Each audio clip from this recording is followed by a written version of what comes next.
Welcome to the Better Together podcast, where we look for ways that we can come together and work together in the ministry of the Lord. And today we have with us Miss Mary Anne Oglesby-Sutherly.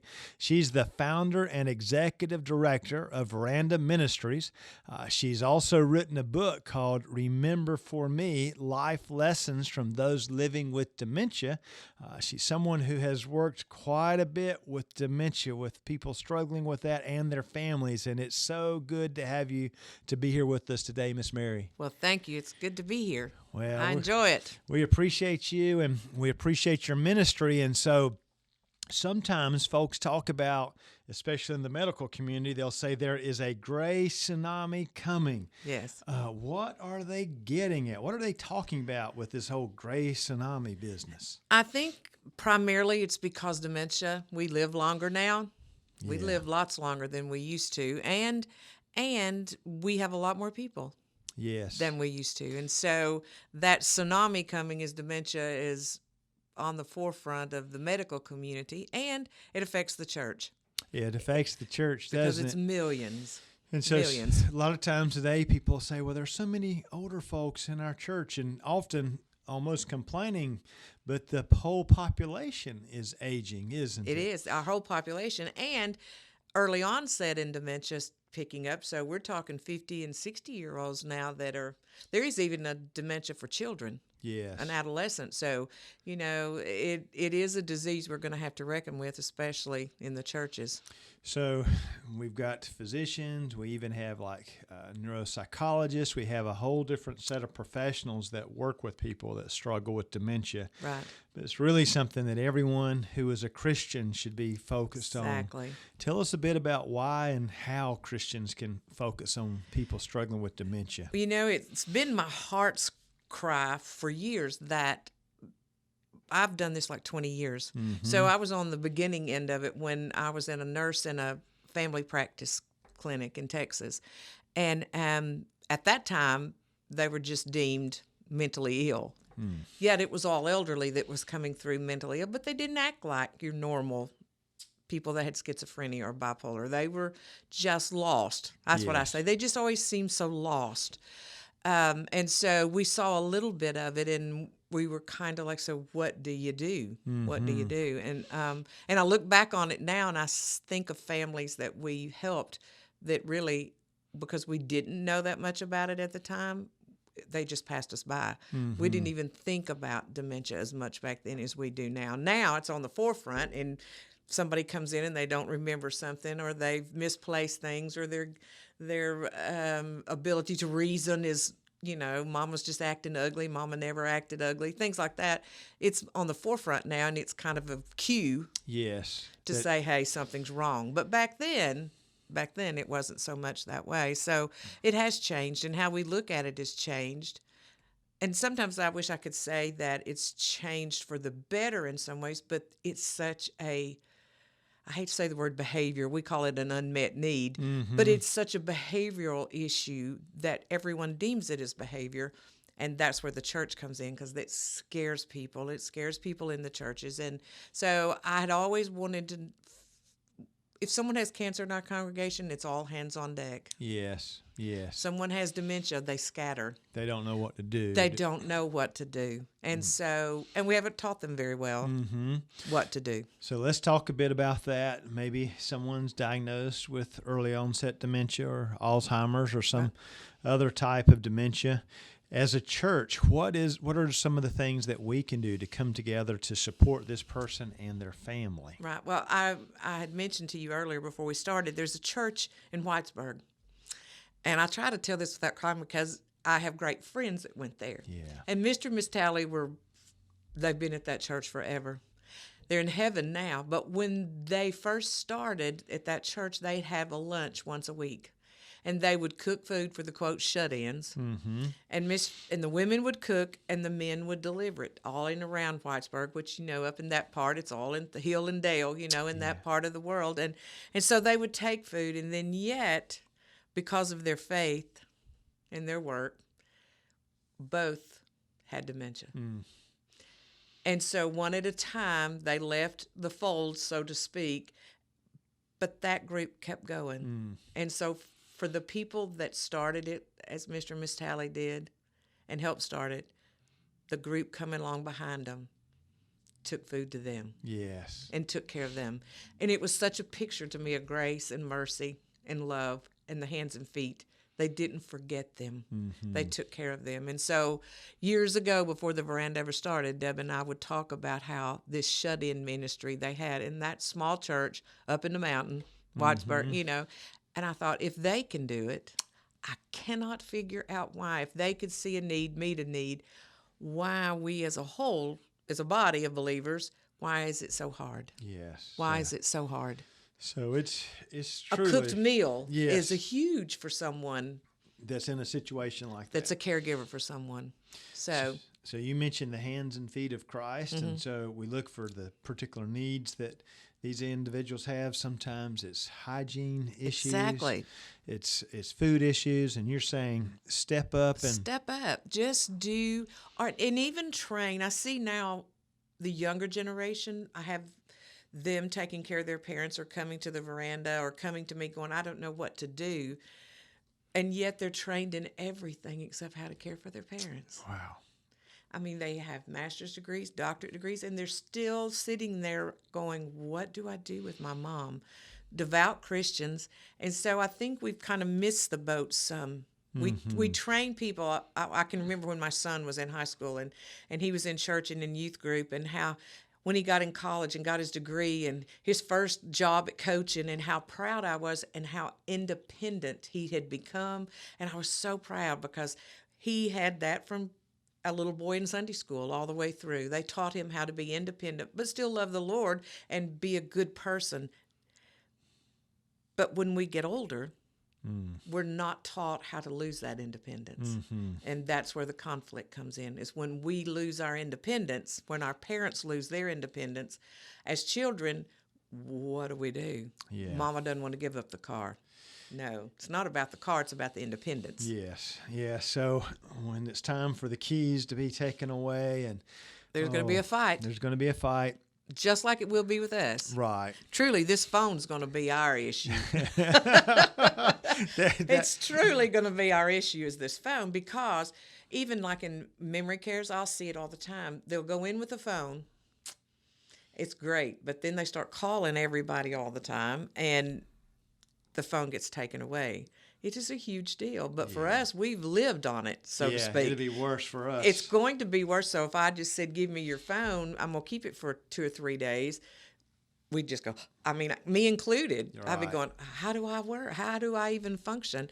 And so I think we as a church body is going to have to figure out how to teach our younger generations, the 30-year-old, the 40-year-olds, that mid-range, how to love their parents enough to help them in some really tough times ahead. Mm-hmm. It's not all about money. Mm-hmm. It's about care. Mm-hmm.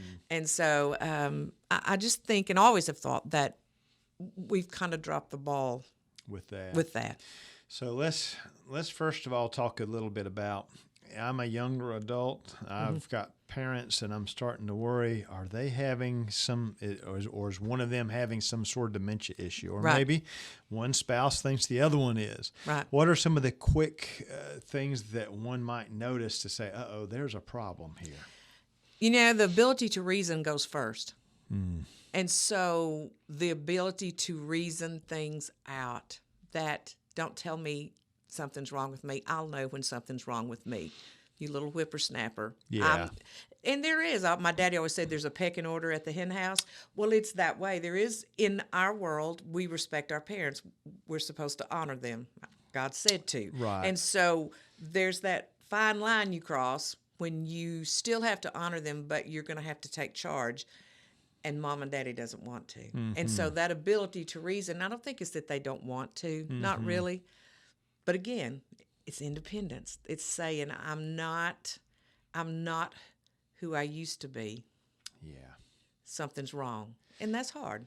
And hard. And it's the kind of thing, basically a younger person, a young adult's got a parent like that, or someone's spouse is like that. You just kind of know. You just know. I mean, I do believe God gives us wisdom an inner wisdom that we can see. When my mom was sick, I knew Mom was sick before my other siblings did. Mm-hmm. But they worked at a bank compared to me working in the middle of it. So it's not fair for me to think they just didn't care. It was just the fact that I was in it all the time. Right. They were not.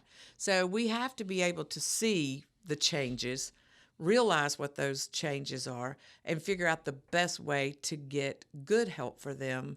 And that's difficult. That's hard. It is hard. How is it that you start seeing things, you're trying to get them into the doctor and getting them evaluated? It's a is hard. process. It's Yeah. hard. It's a terrible disease in that respect. We're working to get a group together to be advocates for people living with dementia. We have lots of people that help the caregivers, but for those that have no voice, that would be my mom. She didn't have a voice. I was her voice. We are her voice. We were her voice as children, and so we have to learn how to be their voice when it comes to those things like doctors. Yes. What to do. And so Faith comes into that. Where do we Right. put our trust? Where do we put our hope? All of those things. And so that's why I think the church, we have to figure out where our hope and trust is and work from there and not be so frustrated. And so take the time, spend the time with them and try to assess, exactly what's happening. Share that, I suppose, Yeah. when they meet with doctors. And then you mentioned, don't forget your faith. Yeah. The Lord is with you every step of the way and helping us along the way. Exactly. Faith, at the Veranda, we've had a church service for people living with dementia, for our families. I said, well, okay, we're just going to try this because I see every day how huge faith is. The brain may be very ill. The brain may be losing its abilities. But if we truly believe our relationship with the Lord is a soul-based, that has nothing to do with my brain. It is embedded in me. And I see it all the time because I can see someone being very aggravated, very agitated, and I can just say, well, let's talk about the Lord. And you see all of that subside. Oh, I love the Lord. I know you do. It's just Right. the mention of his name Right. calms that It down. fear, and I don't think any of them ever purposely, they're sick. Yeah. That's, I think, the hardest thing is to look past the behavior and realize that this is a very sick person with a disease that will take them on. Yeah. There is no cure. Yeah. And so we have to look at it as a way to find some place they can go where there's comfort. For our people, it has always been the Lord. They find that comfort in music. Yes. It is, because it's stored in a different part of the brain than language. We always say rhythm on the right, language on the left. So language is on the left-hand side, but music really isn't a language. It's a rhythm. It's a beat. It's words. It's poetry. They remember all of those things for long periods of time, but words and language will leave. So if they can remember it, I told a lady one time, I said, I have to believe that God said, if we were made to worship, if that's the truth, if we were made to worship, He'll never take that away from us. And you see it, don't you? Oh, gosh, it is amazing to watch. It is amazing to watch. I wrote a story for Teepa Snow's magazine this month, this February edition, and she asked me to talk about faith and respite and faith in adult daycare, faith and how that affects someone living with dementia. And so we had a church service one day, and one of our little ladies come in. She was all dressed up. She didn't dress up during the week, but she knew in her heart it was Sunday. She knew she was going to church. She walked in and she goes, well, everybody, we're here to praise the Lord. And I said, well, good, Shirley. And she said, I know it. So she sat down. We had Sunday school. We had a couple of them teach Sunday school. And then we had a church service, and we talked about Jonah and the whale and we talked, you have to circumvent. You can't get so technical that they don't understand it. But we talked about a fish, what it was like to go fishing. Well, how would you like to end up in that big old bass's, just fun stuff. And so I didn't take up an offering. It didn't crop because they were clients. And Right. I didn't think anything. And Shirley goes, excuse me. She raised her hand straight up there. She goes, excuse me, honey, you forgot something. And she opened up her Bible, and there was some money. Oh, wow. Didn't know what day of the week it was, what month it was, but she knew she was at church, and she knew she was supposed to bring an offering. There you go. It's there. Yeah. It is there. It's still there. And so we have to cultivate that mindset in our churches. They can still worship, not like you and I do. Mm-hmm. Not like you and I do. Not always. Sometimes they do in corporate. But you can make it to where they'll hear and know that the Lord is there in the room with them. Their eyes, I mean, they start singing a song like, I don't know, Just a Little Closer Walk with Thee. And every one of them will just be looking straight up. And I go, now, that brain doesn't look up when a bird flies over. But the mention of his name, they immediately look up in a form of worship. So I've seen them on their deathbeds. Mm-hmm. Mm-hmm. Literally sing to them when we all get to heaven, one little lady, when we all get to heaven, what a day of rejoicing. And she goes, love you. And I went, oh, she's still there. Yeah. She's still there. Yeah. And we talked about, she told me she was going to get to see Jesus. She's going to run and shout and do all this other stuff. And I said, you're getting there for me. Yeah, that's right. Save me a spot. And it affects some part of them. Mm-hmm. And so I think that's what we're missing in aging adults. Yes. Ageism is alive in our churches. It is, and it should be the last place. Should be the last place. So we started out talking about, what to do for younger people, helping prepare them. Mm-hmm. We're kind of, now you're focused on, but we've got to not forget these individuals as well. You sent me an article. I'm telling you. Yeah, where folks were really forgetting the older folks. They are. I think, there's no way to think about the elderly and dying without the politics of this world coming in on it. And it is very costly. Mm-hmm. Medicare is, there's no getting around it. They're spending billions on the care of aging adults. And so I hate to think what might happen. Right. I don't really want to think, but that bill is living proof. Right. That people are going to try to make, even in our part of the world, which was so shocking to me, that it would be so close to Tennessee, that someone would actually think they could even put a bill out there like that. But I can see it coming. So one of the things we want to be careful of as Christians is we talk about pro-life and exactly. And we've emphasized, like with abortion, it's important to adopt as well and provide alternatives, pregnancy support centers. Right. So one of the ways we can model the lives of older people matter too is by taking care of them. And ministering to them. Yeah. We had one time in Texas, we just trying to figure out what to do at Christmas.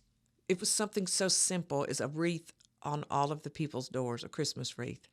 They can't afford a wreath. It was Christmas. They all know it's Christmas. They are alone. We all just did wreaths and went and hung them on their doors, knocked on their door and say, someone gave you a Christmas wreath here. And the smiles, and it doesn't take that much. It does take knowledge. I don't want to dismiss the fact that you can take care of someone with dementia and not understand the disease, because that's not true. However, I do believe that the church, the body of Christ, I'll say that, the body of Christ, some of us do better at it than others, but it's the core thing of why are we doing it? Because God said to do it. And I tell you, when I watched the story of Christ, the Passion of Christ, and I saw on him on the cross, it didn't even dawn, even me who's worked in this a long time, when he looks down and he says, take care of my mother. He truly was one of the first caregivers. Yeah. It was important enough to Jesus dying to look down and tell someone else, take care of my mama. Oh, yes. But he spoke to his mama first. And he said, Mama, in essence, I'm going to take care of you. And this is who's going to take care of you. And he spoke to him and said, take care of my mama. Yeah. John, take care of this woman. Woman, this is your son. This is your mother. This is your mother. So he truly was the first caregiver of record, so to speak. It was important to die while he was dying. It just about makes me cry to think that God, dying for me, thought enough of his mama to take care of her. There you go. So that's what we want to do. Yep. We want to do is those of us who have parents that may struggle one day with these kinds of issues. Those of us in our churches, we want to make sure we minister. And your book, Remember For Me, has a lot of good stories of folks that were struggling with dementia. But you can see the Lord is at work in these particular stories. You can see how the Lord has not forgotten them and is with them every step of the way. Now, and part of it is about a legacy for them. We tend to think, well, they're out of their misery.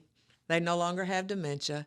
But yet during that, this little lady on the front, she was married, I don't know how many years, to a World War II veteran, and she loved him more than life itself, and he loved her. He was a pastor of a church, worship pastor.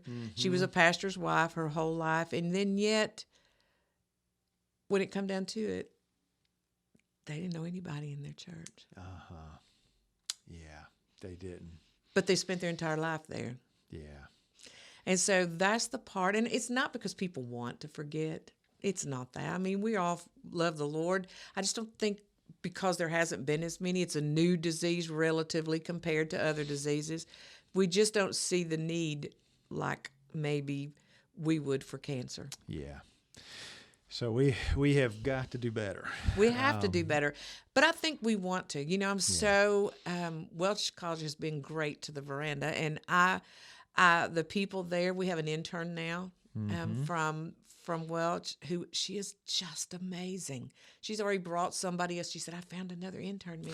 She's going to come and she's going to, because there's a need, but I think that's because of how they were raised. When you're raised to respect, I was raised with parents, grandparents, and great-grandparents. It's not the norm anymore. However, it is what it is. And so it instills in us. And yet, Emma is a great example of trying to do right by her family and by someone. She is amazing with them. And so there are churches that do honestly try, and that's commended. I think they would if they knew what to do. Yeah.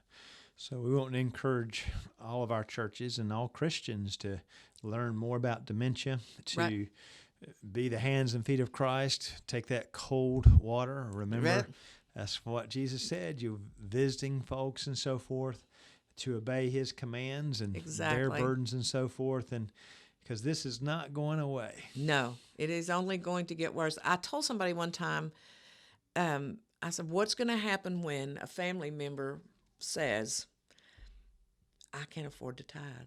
It's medicine or tithing. So how are we going to act and react to that? And so it wasn't 2 years later. Phone rings. Her story's in this book. And the sister said, is God going to be mad at me if I take this money and get her medicine? I don't have anywhere to go get any. She's got to have her medicine. And I said, you know what? I'm not a theologian, but I can tell you this. God loves you. He knows your heart. You have a life to make up for that.